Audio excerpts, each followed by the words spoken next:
Salut à toutes, salut à tous et bienvenue pour les tops et les flops, ou plutôt les flops et les flops de ce Bordeaux 3. Score final 2-0 pour les Stacks à Bordeaux. Les Girondins qui n'ont gagné que 4 fois cette saison, 2 victoires à domicile seulement, 2 à l'extérieur. Vous l'avez vu, c'est un dispositif différent, un décor différent, parce que c'est un match, c'est une rencontre complètement différente par rapport à d'habitude, c'est exceptionnel. Donc il n'y aura pas de top, vous l'avez compris. En plus, c'est très difficile d'analyser les performances individuelles des joueurs, tant collectivement on a été dans le néant dans ce match. Néanmoins, justement, il y a des joueurs qui ont été un peu plus en dessous que les autres, et on va regarder cela. On va commencer par Yacine Adli, 45 minutes où il gagne pas un duel. Difficulté à se placer dans le jeu, pas d'intensité, comme d'habitude, hein. Si vous voulez voir ses performances, suffit d'écouter les top flops de la semaine dernière et vous avez la performance de Yacine Adli, remplacé logiquement par David Guillon en deuxième mi-temps. Voilà, remplacé par M'Baye qui lui aussi est passé complètement à côté de son match. Je crois qu'il perd plus de la moitié de ses ballons. M'Baye, c'est insuffisant quand on veut jouer en Ligue 1, hein.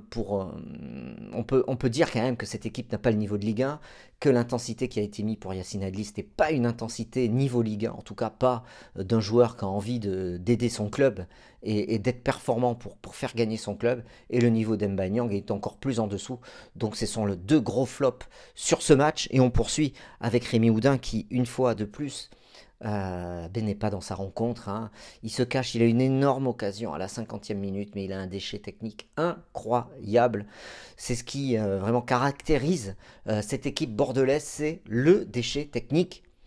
Beaucoup d'erreurs de transmission, pas d'intensité, pas de détermination. C'est impossible de gagner un match comme ça. Et s'il reste 11 matchs, hein, il faudrait vraiment un miracle pour que ce collectif, ce groupe de joueurs puisse s'en sortir. En tout cas, il faudrait que les joueurs que j'ai cités, Adli, Niang, Houdin, mettent un peu plus d'intensité dans leur jeu, un peu plus de concentration, parce que les erreurs techniques, c'est de la concentration, c'est de l'attention, c'est de l'application. Donc il faut dans sa tête être prêt à jouer des matchs comme ça. Les Troyens étaient prêts, eux, et ils l'ont démontré. Et enfin, autre flop, il y en a encore deux, pardon.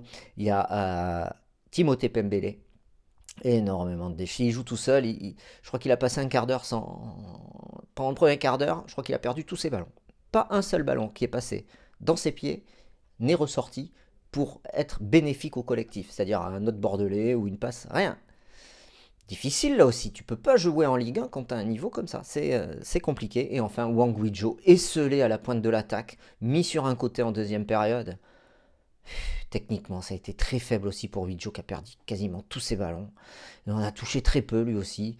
Et lui aussi, je le mets dans les flops. Et enfin, il y a un joueur qui a touché plus de 100 ballons dans l'équipe bordelaise. Devinez qui c'est Marcello. Alors, il n'est pas dans les flops, mais bon, ça caractérise quand même ce jeu des Girondins. 100 ballons pour un défenseur central. Ça montre la pauvreté du jeu, la pauvreté de l'animation. Et Bordeaux ne va pas s'en sortir s'il continue comme ça. Bordeaux a besoin de ces joueurs forts et de ces joueurs techniques, a besoin de tous ces joueurs pour se sauver, et ce soir il n'y était pas. Voilà, c'est tout pour les tops et flops. On se retrouve dans le talk lundi soir à 19h30. Bye bye.